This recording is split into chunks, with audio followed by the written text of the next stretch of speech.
सच्चे सपूत को दह के प्रवाल को नमन है तुमको, है भारत के वीर, हे भारत के वीर, है भारत के वीर। इतिहास से आज ही के दिन 1969 में सेंट्रल इंडस्ट्रियल सिक्योरिटी फोर्स यानी CISF की स्थापना अल्प कार्मिक संख्या के साथ सार्वजनिक क्षेत्र के उपक्रमों को सुरक्षा देने के उद्देश्य से की गई थी।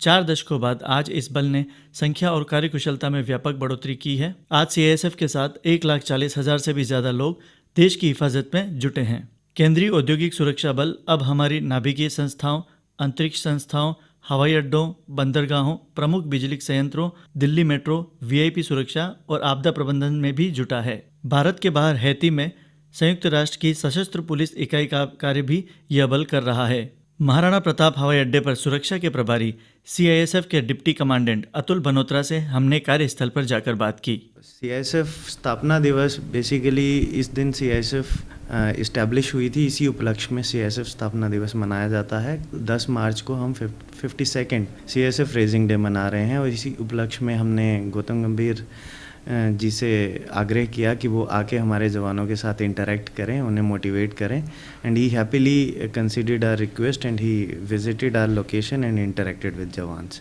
He is such a great Indian player, Indian batsman and he is honorable MP also.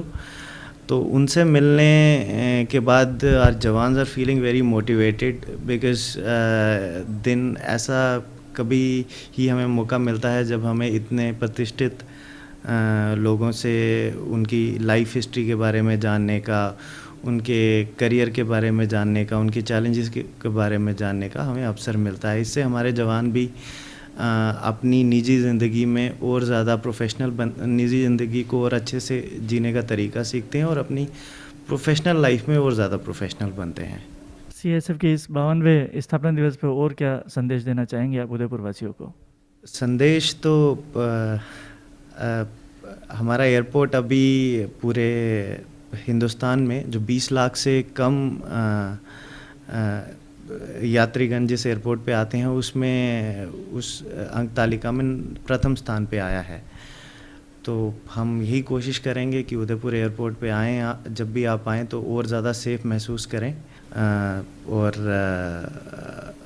हम लोग एज ए सिक्योरिटी फोर्स हम हमेशा आपका सहयोग करने को तैयार हैं। स्थापना दिवस पर मशहूर क्रिकेटर और लोकसभा सदस्य गौतम गंभीर CISF के जवानों के साथ मौजूद रहे और उनके प्रश्नों के उत्तर भी दिए। पहला सवाल तो सर मैं ही पूछना चाहता हूँ सर आपसे। I am a very big fan of your sir, खासकर you have been a very big match player sir always.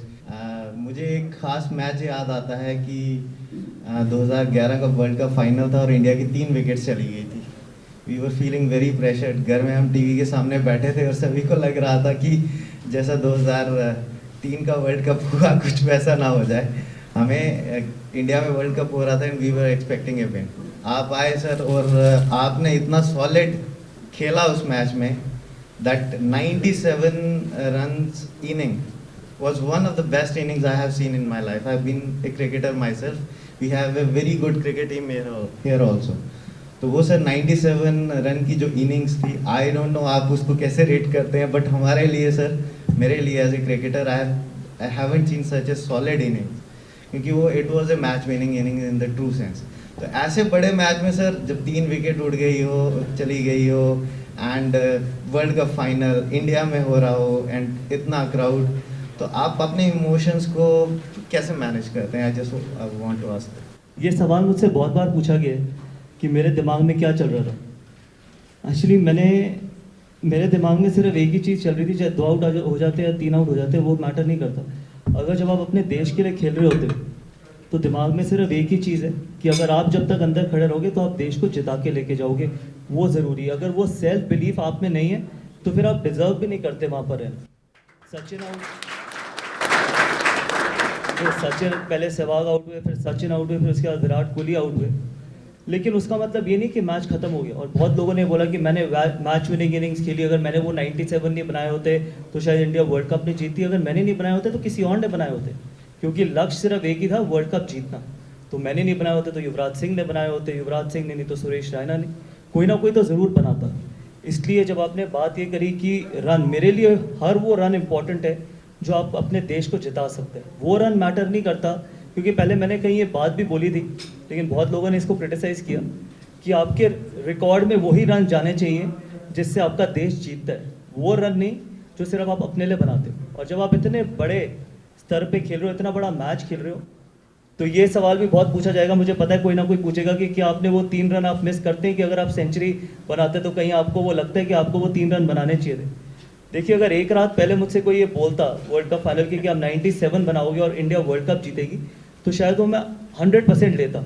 आज किसी को महिला जयवर्धने के 100 याद नहीं है, और बैट्समैन जब अंदर जाता है तो सिर्फ 0 लेके जाता है, उसके अलावा कुछ नहीं जाता। तो 0 से ऊपर जो भी रन बनाता है वो आपकी कॉन्ट्रीब्यूशन है अपनी टीम के लिए, अपने देश के लिए। तो 0 से 97 का बहुत लंबा सफ़र था, लेकिन हाँ, एक रिग्रेट ज़रूर था कि मेरे को आखिरी रन बनाना चाहिए था, क्योंकि अगर वहाँ जब मैं आउट हुआ, अगर उसके बाद अगर इंडिया वर्ल्ड कप नहीं जीतती तो शायद वो रिग्रेट के साथ मेरे को पूरी ज़िंदगी रहना पड़ता।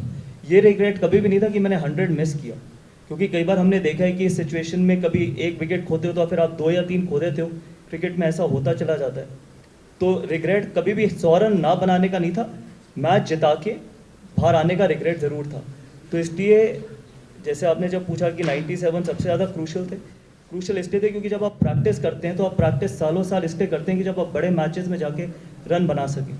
देखिए, बायलैटरल सीरीज़ में तो बहुत लोग रन बनाते हैं, इस मैच में नहीं बनाओगे तो अगले मैच में बना लोगे, उसके अगले नहीं, उसमें नहीं बनाओगे तो उसके अगले में बना लोगे, आपको कमबैक करने का मौका है। लेकिन जब आप वर्ल्ड कप जैसे स्टेज पे जाते हैं, नॉकआउट जैसे स्टेज पे जाते हैं, तो गलती करने का जो आपके पास अपॉर्चुनिटी है वो बिल्कुल ख़त्म हो जाती है। आपने एक गलती करी, आप टूर्नामेंट से बाहर हो गए।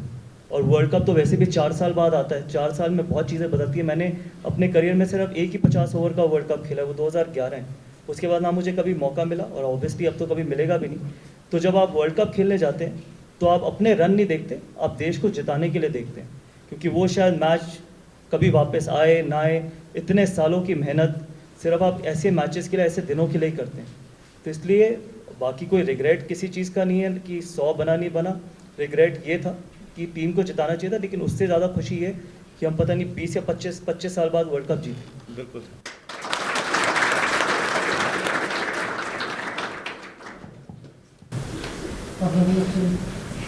हाँ, निशान।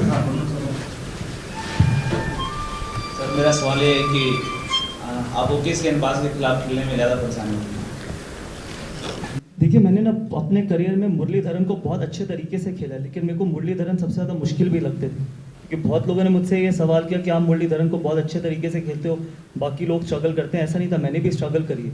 तो अगर आप स्पिनर के उससे नज़रिए से पूछेंगे तो मुरलीधरन, अगर आप फास्ट बॉलर के नज़रिए से पूछेंगे तो मोने मोकल, क्योंकि उनकी हाइट जो थी उससे कहीं ना कहीं लेफ्ट हैंडर्स को बहुत तकलीफ होती थी।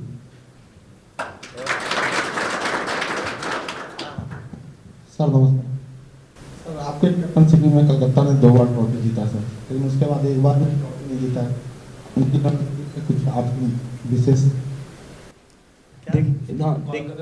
देखिए, मैं बहुत फॉर्चुनेट इसलिए रहा क्योंकि जब मैंने केकेआर ज्वाइन करी तो पहले 3 साल केकेआर का प्रदर्शन बहुत ख़राब था, और बहुत बड़ा चैलेंज था वो मेरे लिए कि आप सौरव गांगुली को रिप्लेस कर रहे थे, वो भी आप कोलकाता में जा रहे थे एज अ कैप्टन, और उनकी कैप्टनसी को रिप्लेस कर रहे थे। मुझे याद है जब हम अपना पहला मैच चेन्नई के अगेंस्ट खेले थे, चेन्नई में, तो वो हम मैच हारे थे मेरी कप्तानी में। दूसरा जो हमारा पहला होम गेम था डेक्कन चार्जर्स के खिलाफ, तो 60,000 की कैपेसिटी है और शायद 10,000 लोग आए थे वो मैच देखने। मैंने अपने 7 साल के केकेआर की कैप्टनसी में कभी ऐसा मैच नहीं देखा था जहाँ पर सिर्फ 10,000 लोग आए हों IPL का मैच देखने।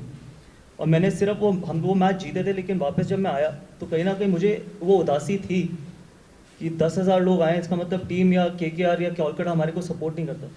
तो जब मैं ड्रेसिंग रूम में बैठा था तो मैंने ये बोला था कि हम एक ही तरीके से क्राउड को वापस लेके आ सकते हैं कि हम इस तरीके की क्रिकेट खेलें कि हम लोगों को फोर्स करें कि वो आके हमारे को देखें। दब के खेलने की ज़रूरत नहीं है या मर के मैच जीतने की कोई ज़रूरत नहीं है। ऐसी ब्रांड ऑफ क्रिकेट खेलने की ज़रूरत है जो किसी और 7 फ्रेंचाइज ने कभी ना खेली। ज़्यादा से ज़्यादा क्या होगा, आप हार जाओगे, वो कोई प्रॉब्लम नहीं, लेकिन लोगों को खुशी होनी चाहिए, लोगों को अपने आप को रिलेट करना चाहिए कि केकेआर हमारी टीम है। तो इसलिए 3 चीज़ें बहुत इंपॉर्टेंट है जब आप किसी भी चीज़ की कप्तानी करते हैं। एक तो आपको अपने आप के साथ ऑनेस्ट रहना बहुत ज़रूरी है। कहीं ऐसा नहीं होगा कि 7 साल में मैंने ऐसे सारे ठीक निर्णय लिए होंगे, कहीं ऐसे भी निर्णय लिए होंगे जिससे लोग मुझसे नाखुश होंगे, प्लेयर्स नाखुश होंगे, क्योंकि 25-26 लोगों का स्क्वाड होता है, तो आप सबको तो नहीं खिला सकते, सिर्फ 11 ही खिलाड़ियों को खिला सकते हो। कई बार ऐसा भी हुआ कि किसी को आपने गेंदबाजी नहीं कराई, किसी को आपने बल्लेबाजी नहीं कराई, लेकिन 7 साल में जो भी निर्णय लिए वो पहले टीम को आगे रख के लिए, तो इसलिए वो निर्णय बहुत इंपॉर्टेंट है। और कई बार जब आपके रिजल्ट आपके अगेंस्ट जाते हैं तो फिर सबसे पहले हाथ खड़ा करके ये बोलना बहुत ज़रूरी है कि मेरी गलती है, क्योंकि बहुत बार हमने एज ए लीडर ये देखा है कि लीडरशिप क्रेडिट लेने के लिए तो सबसे आगे खड़ी होती है, लेकिन जब वो क्रिटिसिज्म आता है, जब लोग आपके ऊपर क्वेश्चन करते हैं, तो फिर कहीं ना कहीं आप दूसरे लोगों पे एक्सक्यूज़ डालना शुरू कर देते हैं। देखिए गेंदबाजों ने अच्छा नहीं किया, देखिए बल्लेबाजों की बल्लेबाजी अच्छी नहीं रही, फील्डिंग खराब हो गई। उस तरीके की मैंने कभी भी कप्तानी नहीं करी। मैंने हमेशा ये बोला है कि अगर क्रेडिट देना है तो पूरी टीम को दो, क्रिटिसिज्म अगर है तो मैं खड़ा होकर क्रिटिसिज्म लूँगा। और कई बार दूसरे को अप्रिशिएट करने में कोई खराबी नहीं है कि दूसरी टीम आपसे बेहतर खेली, आप कई बार बोल भी सकते हैं। तो अकाउंटेबिलिटी बहुत ज़रूरी है, कोई भी चीज़ आप करें। ऐसे नहीं होगा, आपके फील्ड में भी कई बार आप ऐसे निर्णय लेंगे जो आपके फेवर में नहीं जाएंगे, लेकिन निर्णय फेवर में जाएं या ना जाएं, लेकिन जो इंटेंशन है, इंटेंशन ठीक होनी बहुत ज़रूरी है। अगर आपकी इंटेंशन ख़राब है तो शायद आप अपने आप को शीशे में कभी नहीं देख पाएंगे। अगर आपकी इंटेंशन अच्छी है और उसके बावजूद निर्णय आपके फेवर में नहीं गया, तो आप कहीं ना कहीं रात को सुकून से सो सकेंगे, अपने आप को शीशे में देख के बोल सकेंगे कि मैंने टीम के या अपने देश के हित में ये निर्णय लिया था। कई निर्णय नहीं जाएंगे, कई निर्णय अच्छे भी जाएंगे, लेकिन सबसे इंपॉर्टेंट है जो आपकी इंटेंशन है, जो आपका ज़मीर आपको कहता है, वो बहुत ज़रूरी है, क्योंकि अल्टीमेटली अकेले कमरे में जाके आपको अपने आप को जवाब देना है, किसी और को नहीं। तो मैंने अपने 7 साल में कई ऐसे निर्णय लिए होंगे कि बहुत लोग नाखुश, कई लोगों को मेरी कप्तानी से भी प्रॉब्लम हुई होगी कि क्या पता मैं अच्छा कप्तान ना हूँ, लेकिन 7 साल में ये मैं हाथ खड़ा करके ज़रूर कह सकता हूँ कि एक भी निर्णय मैंने ना अपने लिए लिया, ना किसी इंडिविजुअल के लिए लिया, टीम के हित के लिए लिया था।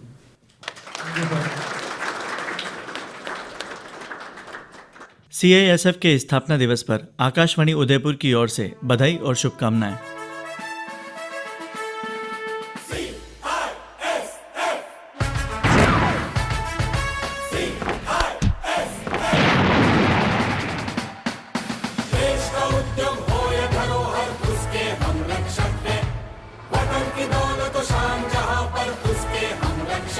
हमको जान से प्यारा हमारा देश है, देश की रक्षा करें अपना यही उद्देश्य है, अपना यही संदेश है।